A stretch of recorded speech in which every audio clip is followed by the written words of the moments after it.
जोरदार बारिश के बीच रमेश अपनी नई पत्नी से झगड़ रहा था। अब मैं कैसे अंदर जाऊंगा? तुम्हारी जल्दबाजी के कारण मुझे जल्दबाजी में शादी करनी पड़े। मैंने पहले ही कहा था कि माँ से पूछ लेते हैं। मेरा छोटा भाई भी है। इतनी जल्दी शादी करके मुझे लग रहा है कि हमने ठीक नहीं किया। अरे, आप हमेशा ऐसे ही क्यों सोचते हैं? माँ जी जरूर खुश होंगी और मैं माँ जी को 2 मिनट में मना लूंगी। और अब जानते थे ना कि मैं अगर अभी शादी नहीं करती तो मेरे पिताजी मेरी कहीं और शादी करा देते, और फिर मैं तो आपको पसंद करती हूँ, इसलिए मैंने जल्दबाजी में शादी। तुम समझती नहीं हो मैंने कितना बड़ा कदम उठाया है। अब मुझे कुछ समझ नहीं आ रहा है मैं क्या करूँ। तुम तो हमेशा अपनी जिद करती हो। तुम्हारी जिद के कारण मैंने जल्दबाजी में शादी कर ली, लेकिन अब मुझे डर लग रहा है कि मैं अंदर माँ को क्या कहूँगा। मेरे को तो कुछ समझ नहीं आ रहा। अरे आप चलिए तो देखिए, माँ जरूर हमें माफ कर देंगी। ये कहकर दोनों घर की तरफ चल पड़े। रमेश मन ही मन डर रहा था, पर मीना उसे बार बार समझा रही थी कि वह घर के सभी लोगों को मना लेगी। अरे आप ऐसे क्यों सोचते हैं? माँ जी बहुत खुश होंगी, और मैं कोई गरीब घर से थोड़ी आई हूँ। देखो मैं कितना सारा दहेज भी तो लाई हूँ। माँ जरूर मान जाएंगी, आपको भी माफ कर देंगी और मुझे भी। दोनों कमरे में आते हैं। माँ उन दोनों को देखकर रोने लगती है। दोनों को शादी के जोड़े में देखकर माँ को जैसे विश्वास ही नहीं होता। रमेश और मीना माँ के पैरों में गिर जाते हैं और उनसे आशीर्वाद मांगते हैं। माँ लगातार रोई जा रही थी। माँ, आप क्यों रो रही हैं? मुझे माफ कर दीजिए। मैं जानता हूँ मैंने बहुत बड़ी गलती की है, लेकिन आप तो जानती है ना कि मैं आपसे कितना प्यार करता हूँ। अरे, जब तुम मुझसे इतना प्यार करते हो तो मुझे क्यों नहीं बताया? क्या मैं तुम्हारी शादी इससे ना कराती? तुमने इतनी जल्दबाजी में शादी क्यों कर ली बेटे? अभी तो छोटा बेटा भी मेरा बाहर है। वो तुम्हारी शादी के लिए कितना एक्साइटेड था। माँ जी, हमें माफ कर दीजिए। हमने बहुत जल्दबाजी में शादी कर ली, लेकिन परिस्थितियां ऐसी बन गई थी कि हमारे पास और कोई उपाय नहीं बचा था। और हम क्या कर सकते हैं? और मैं आपका पूरा ख्याल रखूंगी। मैं उतनी बुरी भी नहीं हूँ जितना आप सोच रही हैं। अरे बेटा, ऐसी बात नहीं है, पर शादी तो एक ही बार होती है ना। हाँ माँ जी, मैं जानती हूँ। ऐसा है तो हम छोटी सी पार्टी रख लेंगे और हम सभी मेहमानों को हम बुला लेंगे। दिन यूं ही बीतते गए।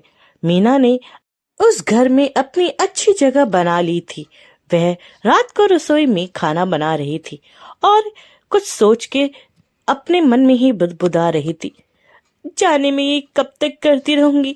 मैं तो थक गई हूँ। मैं यहाँ शादी करके ऐश करने आई थी या मैं यहाँ खाना बनाने आई थी? मुझे तो कुछ समझ नहीं आ रहा। माँ जी से कहती हूँ देवर जी की शादी करा दे। देवरानी आएगी तो मेरी थोड़ी मुसीबत कम होगी। इतना सारा खाना मुझे बनाना नहीं पड़ेगा। यूं ही 2 साल बीत जाते हैं। सर्दियों का मौसम आता है और फिर बसंत आ जाता है।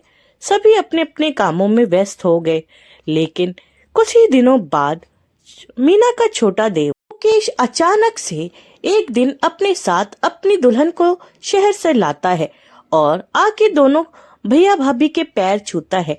उसकी दुल्हन बोलती है, आप दोनों को नमस्कार। मैं आपके भाई की पत्नी हूँ और हम दोनों ने शादी कर ली है। हम किसी को बता नहीं पाए। मेरे पिताजी बहुत बीमार थे। अरे, तुम तो मेरी क्लासमेट हो ना, जो सबसे पीछे वाली बेंच पे बैठती थी। तुमने मेरे देवर को कैसे फंसा लिया?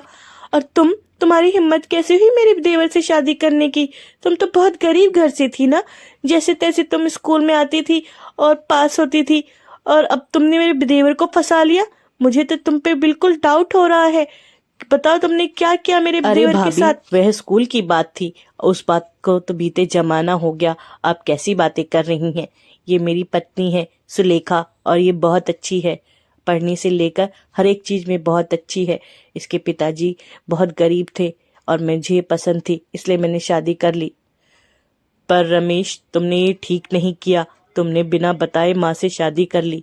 ये काम मैंने भी किया था आज से 2 साल पहले। उस बात को लेकर माँ अभी भी नाराज है, और वही काम तुमने भी कर लिया। अब तो माँ की नाराजगी और बढ़ जाएगी। नहीं जेठ जी, मैं बात करूंगी माता जी से। मैं उनको अपनी परिस्थितियां बताऊंगी। मैं सब समझता हूँ, लेकिन ये काम तुमने ठीक नहीं किया। अब मैं क्या करूं, आप ही बताइए ना, मुझे तो कुछ समझ नहीं आ रहा। अब तुम रोना धोना बंद करो और जाओ और माँ जी से मिलो, उनसे माफी मांगो, शायद माफ कर दे। हाँ जाओ, तुम तो वैसे ही बहुत गरीब घर से आई हो, बैक बेंचर। मुझे पक्का यकीन है सासू जी तुम्हें कभी माफ नहीं करेंगी। ऐसा क्यों कहती हैं दीदी, मैं उन्हें मना लूंगी। दिन यूं ही बीतते गए। सासू माँ मान चुकी थी। अब रसोई का सारा काम सुलेखा के सर पर आ गया था। सुलेखा दिन भर किचन में रहती थी। उधर मीना आती है और कहती है, अरे सुलेखा, खाना बनाया है कि नहीं? तुम्हें ना स्कूल में कुछ आता था, ना घर का काम आता है। पता नहीं क्या कर रही हो। 3 घंटे हो गए, सब नाश्ते के टेबल पे बैठे हैं। दीदी बस खाना बन गया और आप ही स्कूल के ताने अभी तक देती हैं। स्कूल की बातें तो बीते जमाना हो गया। मैं गरीब घर से थी और कभी कभी स्कूल जाना होता था। अब मैंने सब कुछ बना दिया है। और कुछ बनाना है तो बता दीजिए, और ऐसे यूं ताने ना दीजिए, मुझे बहुत बुरा लगता है।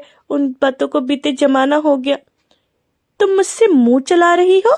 तुम्हारी इतनी हिम्मत, तुम्हारी इतनी हैसियत नहीं है कि तुम मुझसे मुंह चलाओ। तुम क्लास में सबसे पीछे थी और यहाँ भी सबसे पीछे हो। ज्यादा मुझसे जुबान चलाने की कोशिश की तो घर से बाहर निकलवा दूंगी। माँ जी को वैसे ही तुम पसंद नहीं हो बिल्कुल। पर मैंने क्या किया है? मैं तो बस सारा घर का काम कर लिया है। मैं तो बस यही कह रही हूँ कि आप मुझे हर वक्त ताने ना दीजिए, मुझे बुरा लगता है। और बाकी तो मैं घर का सारा काम करती हूँ, आपका भी करती हूँ और इस घर का भी करती हूँ। मैंने सबके लिए नाश्ता बना दिया है, दिन के लंच की भी तैयारी कर ली है। आप मुझे अपनाएंगी तो घर के सभी लोग मुझे अपनाएंगे। आप मुझे इतनी है दृष्टि से देखती हैं, इसलिए सबको लगता है कि जाने में कैसी हो। अरे तुम तो इतना मुंह चलाती हो। स्कूल में तो तुम्हारी आवाज नहीं निकलती थी और यहाँ पे तुम मेरे सर पे बैठने की कोशिश मत करो। बहुत हो गया। अब तो मैं माँ जी से तुम्हारी जरूर शिकायत करूंगी। बहुत तुमने किड़किड़ किड़किड़ कर ली। रात को मीना अपने पति के पास आती है और कहती है, ये कब तक चलेगा? आप कुछ कहते क्यों नहीं भैया जी से? हमेशा उसकी पत्नी मेरे से मुंह चलाती रहती है और लड़ाई करती रहती है। क्या मैं इसकी बातें सुनने के लिए यहाँ बैठी हूँ और मुझे कोई काम नहीं? अरे तो तुम मुझसे क्यों मुंह लगाती हो? तुम अपना काम करो, वो अपना काम कर रही है। तुम्हें क्या इतना मतलब? स्कूल की बातें लेके बैठी रहती हो कि स्कूल में ये वो। अब इतनी बातों के लिए मैं लड़ नहीं सकता हूँ। आपको तो हमेशा मैं ही गलत लगती हूँ। आपको तो मेरी कोई फिक्र ही नहीं है। हमने लव मैरिज की है, फिर भी आपको लगता है कि जैसे मैं ही गलत हूँ, जैसे आप मुझे जानते नहीं हो। क्या मैंने कभी कोई गलती की है? हमेशा इस घर का अच्छा ही चाहा है और मैं इसे जानती हूँ, इसलिए तो बोलती हूँ। अरे मैं समझता हूँ, फिर भी तुम्हें क्या जरूरत है? अगली सुबह मीना बाजार की तरफ जा रही थी, तभी पीछे से एक तेज कार आती है और उसे टक्कर मार देती है। वह वहीं बेहोश हो जाती है। कुछ देर बाद जब सुलेखा मीना को ढूंढते हुए बाजार की तरफ जाती है तो देखती है चारों तरफ भीड़ लगी हुई है। वहां वह देखती है मीना सड़क पर पड़ी हुई है। वैसे उठाती है, अरे दीदी क्या हुआ आपको? उठिए, यहाँ क्यों लेटी हुई हैं? उठिए, जल्दी से उठिए। अब बेहोश कैसे हो गई? कोई है, हमारी मदद कीजिए। सुलेखा मीना को बहुत उठाने की कोशिश करती है।